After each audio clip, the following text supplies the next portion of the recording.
What is going on, everybody? Welcome back to the channel, and today I have my New York Jets season preview for y'all, so let's hop into it.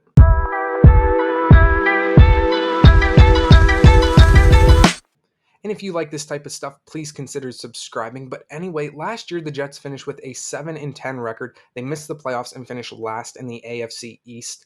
But they had a huge offseason. They definitely won the offseason. But as I know as a Browns fan, winning the offseason doesn't equate to actually winning games. So hopefully that changes for the Jets. But anyway, let's just get into the Jets offseason with their free agent signings. So first off, they grabbed wide receiver Alan Lazard. Then they grabbed offensive guard Wes Schweitzer, wide receiver Mecole Hardman, defensive end Quentin Jefferson, punter Thomas Morstead, offensive tackle Billy Turner, wide receiver Randall Cobb, defensive tackle Al Woods, and safety Adrian Amos. The Jets also got running back Dalvin Cook from the Minnesota Vikings.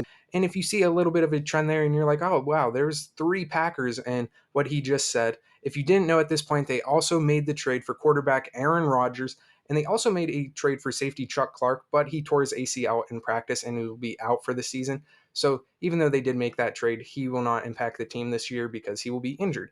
But yeah, the big trade, they made the trade for Aaron Rodgers to come in and be their quarterback for the next couple of years and hopefully get the Jets to the playoffs and compete in what is a loaded AFC conference. But I do think it will be kind of tough sledding for him because it's not like he can beat up on the Bears anymore in the AFC.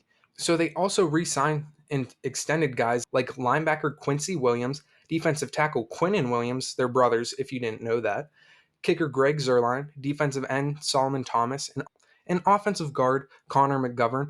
So not too many re-signs, but still quality guys on that defense. So once again, the Jets are trying to stack this team and make it to the playoffs and compete in the AFC. They did lose a little bit of players as well. Wide receiver Braxton Berrios, defensive tackle Sheldon Rankins, linebacker Quan Alexander, defensive end Vinny Curry, running back James Robinson, quarterback Joe Flacco, which really isn't a big deal when you got Aaron Rodgers now. Which, hey, fun fact, Joe Flacco and Aaron Rodgers have the same amount of Super Bowls. So how do you feel about that, Jets fans? And they also lost defensive end Nathan Shepard. And a new staff change they had is they have a new offensive coordinator in Nathaniel Hackett. He was the Denver Broncos head coach last year in what was ultimately a terrible season for the team. But he was in Green Bay with, yep, you guessed it, Aaron Rodgers. So they're buddies. And that's pretty much, in my opinion, and I think it's just why he is there in New York is because it's Aaron Rodgers and the Jets are doing whatever they can to please him. But anyway, moving on to their draft class with their first pick, they grabbed linebacker Will McDonald the fourth. Then they got center Joe Tippmann, offensive tackle Carter Warren, running back Israel Abanikanda. I pronounced that completely wrong. I apologize. Linebacker Zaire Barnes, cornerback Jarek Bernard Converse, and then tight end Zach Kuntz. So not too many draft picks, but they're not relying on the draft this year. They're relying on the veteran guys that they brought in that they traded for to make this push. So, with all this in mind, let's move over to their schedule and my record prediction for the Jets. And just a warning, Jets fans, you will probably not like this part of the video. So, I'm warning you right now. But yeah, let's move over to that. All right, now, so in week one, prime time, Monday Night Football against the Buffalo Bills, their first of two matchups this year. And the Jets lose this one. And I think it's going to take time for this Jets team to mesh well with all the new guys that they brought in. It's not going to be like a snap and instantly they play the greatest football ever. It's going to take time for the team to mesh, and I think they drop this game to the Bills right here. And then in week two, they then traveled to the Dallas Cowboys, another really good team. And once again, I don't think the Jets are going to be meshed well at this point whatsoever, and I think they start the season off with two straight losses. But then in week three, they have their first of two matchups against the New England Patriots, and I do think the Patriots are the worst team in this division, at least from a talent standpoint of view. And I do think the Jets will probably sweep the Patriots this year. So they get their first win of the season right here in week three, but they also win down here in week 18.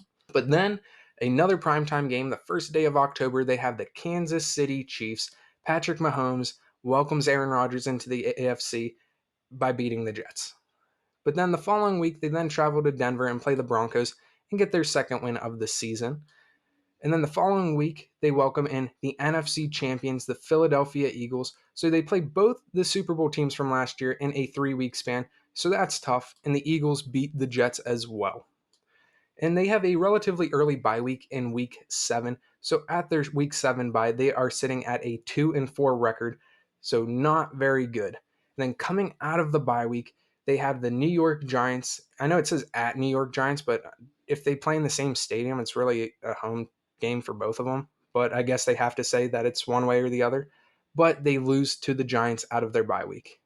And then it doesn't get much better when the Chargers come in and beat them on Monday Night Football. I think it is going to be a rough year for the Jets. I don't think getting Aaron Rodgers is going to just magically change how the Jets been. Robert Saleh as a head coach of the Jets is 11-23, so not great. I know they have a relatively good defense, and I know they did make improvements, but I think they have a tough schedule. I think the AFC is loaded, and I think the Jets, like a lot of the talented guys that they brought in, are on the older side of the ball. Aaron Rodgers is like a 40-year-old quarterback. Like, he is going to slow down eventually.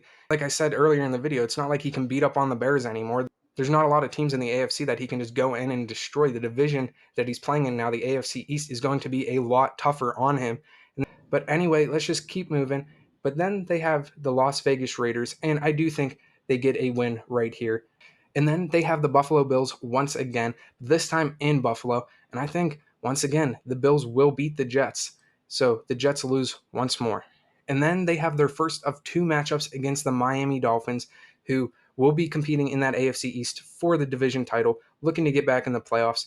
And I think, and it wouldn't surprise me whatsoever, if the Dolphins sweep the Jets. So I think they lose right here in week 12 and down here in week 15.